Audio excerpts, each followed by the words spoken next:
Você já ouviu falar em ego?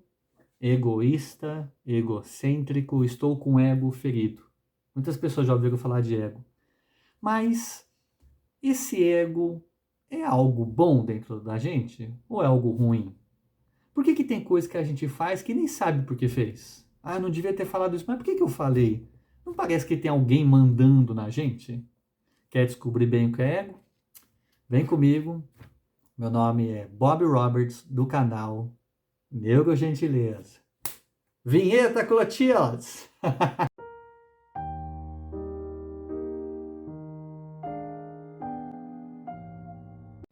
Para ficar bem facinho entender qual é o ego, para quem viu o filme Matrix, lembra que o agente Smith entrava em alguém e ele assumia a personalidade? O Smith é o ego, gente. É assim, não quer dizer que o ego seja uma coisa ruim. Nós temos o ego bom e o ego ruim. O ego bom seria mais as nossas qualidades, a nossa análise, quando a gente consegue observar mais. E o ego ruim é quando toma conta da gente, quando as emoções tomam conta. Existem três tipos de personalidade social: a competitiva, que vive se comparando, a defensiva, que vive se protegendo, e a servidora, que vive ajudando. Ali, gente, dependendo do jeito que a gente leva a vida, o ego ele domina. Então funciona assim: alguém fala uma coisa, eu me ofendo, já de cara, eu nem analisei, nem pensei, nem fui investigar, e aquilo já me incomoda. Cara, eu não vou conseguir gravar esse canal mais. Não tá ficando bom? Gente, vocês viram que eu tava gravando, mas não sei, sabe quando o raciocínio se perde, não tava dando certo? Acho que eu já tava cansado, é assunto, exige muita energia cognitiva, né? E aí deu uma desanimada assim, mas era cansaço. Não consegui. Falei, vou outro dia. Voltando. Uma coisa que eu queria corrigir, eu fiquei pensando depois. Na verdade, o ego não são dois. Ali eu me equivoquei. É, vamos pensar que o ego tem um lado bom e o lado ruim. Igual nós, né? Nós temos um lado bom e um lado ruim. O ego é uma ferramenta importante. Um só com dois lados. Assim como nós, com dois lados. O ego te ajuda a ir trabalhar, você tem energia, eu tenho que fazer as coisas, eu tenho que resolver. O problema é quando ele cresce. Falando das personalidades. Então, personalidade que se justifica, que se defende e a servidora. A personalidade que justifica, ele está sempre. Não, que justifica não, que compete, né? Melhor.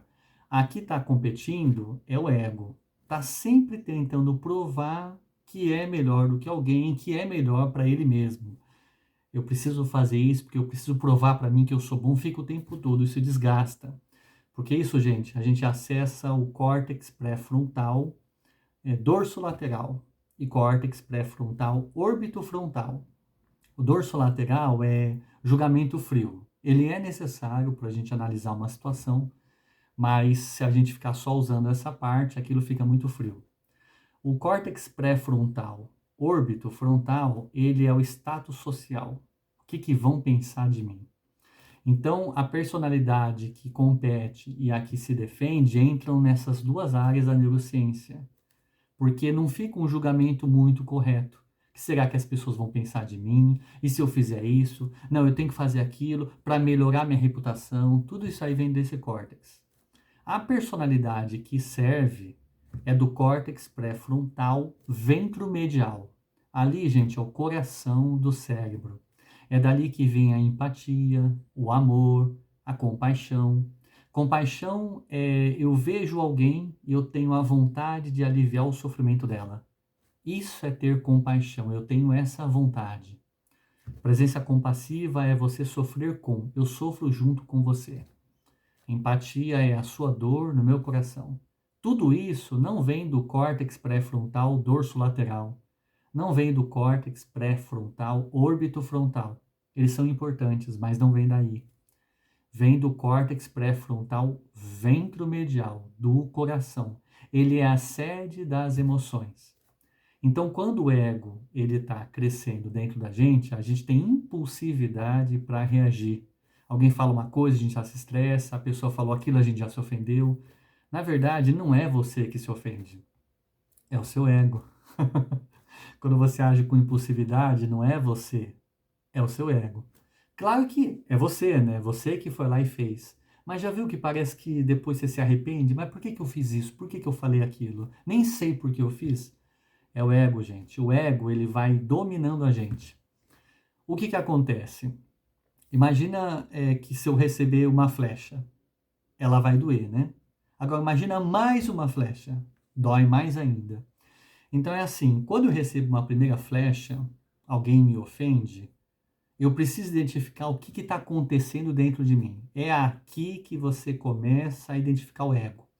Eu fiquei com raiva, eu me identifiquei com aquela dor, o ego cresce, ele cola em mim. É assim, alguém falou uma coisa, ou aconteceu uma situação. Onde que você sente a dor da raiva? No peito, no abdômen? Eu sinto aqui no abdômen, gente. Aí eu sinto, isso aqui é raiva. Não é que eu estou com raiva. Lembra que a gente é o ser consciente que observa? É o corpo que produziu cortisol e me avisou. Então, eu estou sentindo a raiva, mas ela não é minha. Quando a gente começa a se identificar, não é que vai parar imediatamente, mas ela tende a perder força com o tempo, porque a gente não se identificou. Não fui eu que me ofendi. Quando eu falo eles me ofenderam, é a segunda flecha. Então a primeira, quando alguém fala, é dor. Se eu me identificar, eu fui ofendido, que absurdo que fizeram isso comigo, eu não mereço isso. É a segunda flecha, não é mais de dor, é de sofrimento. E é aí que começa o problema. Muitas vezes, gente, a primeira dor, a primeira flecha é inevitável, mas a segunda é opcional. Falando assim parece fácil, né? Mas precisa ficar treinando para conseguir melhorar. Dependendo do treinamento, a gente consegue desarmar a primeira flecha no ar. Há coisas que as pessoas me falam que eu simplesmente não me ofendo mais, eu não ligo. Eu consigo passar por alto, gente, é tão libertador. A pessoa fala uma coisa e você não se importa, não é assim, não tô nem aí. Não, não, é você, aquilo não te atinge. Não quer dizer que eu nunca mais vai me ofender, mas muitas ofensas que já me fizeram, eu simplesmente não liguei. Porque, gente, vamos conversar um pouquinho aqui. Ninguém conhece você de verdade. Talvez nem você se conheça tanto assim. Essa pessoa que põe a cabeça no travesseiro, as pessoas conhecem essa pessoa? Não conhecem, né? Só você está no seu corpo. Só você sabe o que você passa durante o dia, os pensamentos que passam. Ninguém te conhece tão bem quanto você. O que as pessoas têm é uma imagem de você, mas não é você de verdade. Vocês estão me vendo aqui no vídeo, né? Vocês podem imaginar um monte de coisa. Mas vocês convivem comigo? E se convivesse? E quando eu durmo à noite? Eu estou ali comigo. E durante o dia, quando eu estou na minha, eu estou comigo. Gente, ninguém conhece ninguém de verdade. Então as pessoas elas fazem um julgamento muito ruim, na verdade. Fulano é tal coisa. Mas será que é mesmo? Mas você sabe por que que ele fez aquilo? Se for investigar, muitas vezes a pessoa teve um motivo, teve um trauma do passado, a pessoa viveu num lar tóxico. Quando você começa a investigar, tem muita coisa. Então, na verdade, gente, ninguém conhece a gente. De verdade, não. Se alguém uma vez me falar que eu era tal coisa, eu pensei, não, eu sei que eu não sou. Eu sei, imagina. Por quê? Eu estou diluindo o ego. Agora, se eu tivesse o ego bem assim, dominante, né? Uma insegurança, porque o ego que traz medo, o ego que traz insegurança, meu Deus, eu ia ficar muito ofendido com o que falaram. Mas esses tempos, quando me ofenderam, eu pensei, bom, eu não sou essa pessoa. Mas não quer dizer que a gente vai ser bobo e não colocar limites claros. Nós precisamos colocar limites claros. Ó, não permito que falem a meu respeito sobre isso. A gente pode, com gentileza, mas com firmeza, falar. Então, o ego é como se fosse uma pessoa dentro da gente. É ela que manda. Por isso que tem coisa que a gente faz e não sabe por que fez.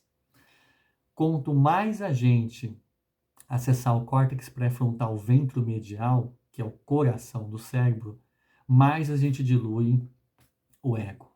Como a gente faz isso? Lembra do outro vídeo? Fazendo gentileza. Em vez de pensar assim, usando o órbito frontal, córtex pré-frontal, órbito frontal, que será que vão pensar de mim? Ai, minha reputação, não sei. É, como eu posso ajudar? Como eu posso aliviar o sofrimento do outro? Isso muda a rota cerebral. Começa a acessar o córtex pré-frontal ventromedial, ou CPF-VM para ficar mais fácil. A gente começa a acessar esse córtex e a coisa começa a querer mudar. O cérebro, meus amigos, é de plástico, por isso que tem o nome neuroplasticidade. Ele se adapta conforme o que a gente faz na vida, o ambiente que a gente vive, as pessoas, por isso que elas mudam, para melhor ou para pior. Então lembra assim, as emoções. Na próxima vez que alguma coisa te irritar no trânsito, por exemplo, repara, é aqui que começa a diluição do ego. Repara onde que está te incomodando? É no peito que você sente uma dor? Ah, senti no peito. Ah, isso aqui é raiva. Olha, eu não me identifiquei com ela. Só estou sentindo no corpo. Você vai perceber que aquilo vai passar mais rápido. E com o tempo vai pegando domínio e tem muita coisa que já não vai mais te ofender. A gente pode se perguntar por que eu estou incomodado com isso. Quando alguém me irrita, não gosto, né? Claro. Mas depois eu começo a pensar, mas eu tenho um ponto de vulnerabilidade que essa pessoa me atingiu. Porque você conviver com pessoas maravilhosas, queridas, amáveis, gente, você não precisa treinar. É tudo muito fácil, não é? Agora, conviver com pessoas mais difíceis faz com que você tenha que ter mais paciência. As pessoas são grandes mestres nossos. Elas mostram onde a gente tem que melhorar, onde a gente precisa fechar esse ponto, porque ainda estão me atingindo. Não existe, meus queridos, um caminho facinho. Você terminou o vídeo, fez e pronto, tá ok. É treino, faz ó que eu estou treinando, estudando, lendo, pensando, refletindo, por que fulano falou isso, qual que é o padrão. Muitas vezes a pessoa tem um trauma do passado e agora ela solta. Por que essa pessoa ficou tão insensível? Será que ela nasceu assim? Você começa a investigar, começa a descobrir outras coisas. Então lembre-se, quando a gente faz um julgamento rápido, é o córtex pré-frontal dorsolateral, CPF-DL. Quando a gente se avalia muito, será que vão pensar isso ou aquilo de nós? Córtex pré-frontal, órbito frontal, CPFO. Mas quando a gente puxa para o coração do cérebro, CPF-VM, córtex pré-frontal, ventromedial, é aí que a coisa muda. Porque a gente está pegando o melhor lado do cérebro para avaliar a situação. É aí que o ego começa a perder força. Começa a ficar mais fraco, ele vai sendo diluído, que a gente não vai se identificando. Uma vez eu recebi uma notícia brutal, que aquilo pegou meu plexo solar, que é a boca do estômago. Eu fiquei mal uma meia hora e depois eu fiquei bem. Por causa do treinamento. Nossa, ajudou mesmo, hein? A gente não fica de ferro, gente. A gente é humano, nós sempre seremos, sempre vamos sofrer. Só que vamos sofrer menos. É possível diminuir o sofrimento. Gente, tudo que eu tô falando, eu testei. Então funciona. Deixa eu ver se não tem mais nada aqui. Por isso que dá certo, porque eu sei que eu estou conseguindo. Eu só vou passar coisas para vocês que eu estou tentando e tá dando certo. Porque senão seria mais um guru, né? Ah, a gente faz isso, faz aquilo e vai que não dá certo. Então eu testo. E como eu sempre digo nos vídeos, tudo o que eu disse, por favor, não acredite em mim. Testem. Vejam por si só. Vocês vão ver que aí vai funcionar. Então tá, meus queridos, agora eu consegui gravar. Eu sou o Bob Roberts, do canal Neurogentileza. Ah, vai que a Clotilde falar alguma coisa. Ah, não. A Clotilde está querendo aparecer. Não. A estrelinha sou eu, Clotilde. Você só fica na edição, você não vai aparecer aqui. Ah, é? Você pode apagar os vídeos? Ô, Clotilde, brincadeira. Não, eu tô terminando aqui, mas quando você quiser, você pode aparecer. Nossa, que ignorância.